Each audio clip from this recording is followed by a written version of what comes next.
Praise లాడండి. ఎలా ఉన్నారు? బాగున్నారా? ఇది నా దేవుని వాగ్దానం చూసుకుందామా? రండి, చిన్న విషయం పాడుకుందామండి.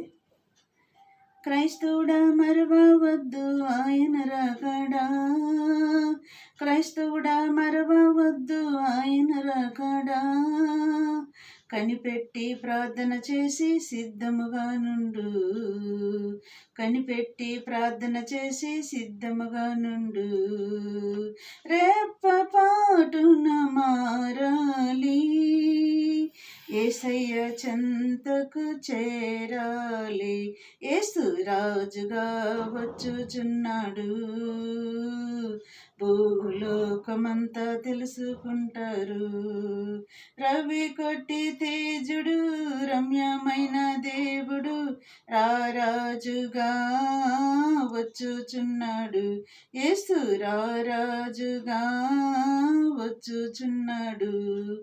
ఇది నా దేవుని వాగ్దానం చూసుకున్నామండి. దేవుని వాగ్దానం చూసుకున్నామండి. కీర్తనలు 3వ అధ్యాయము 8వ వచనం చూసుకున్నాం. రండి. రక్షణ యెహోవాది, నీ ప్రజల మీదకి నీ ఆశీర్వాదము వచ్చునుగాక.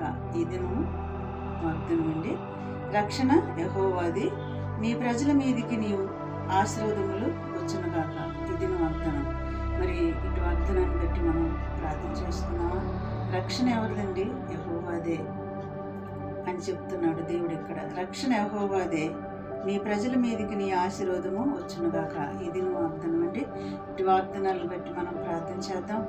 బైబిల్ చదవండి, ప్రార్థన చేయండి. ప్రభు రాకడికి సిద్ధపాటు కలిగి ఉండండి. రెప్పపాటులోనే ఆయన వస్తాడు.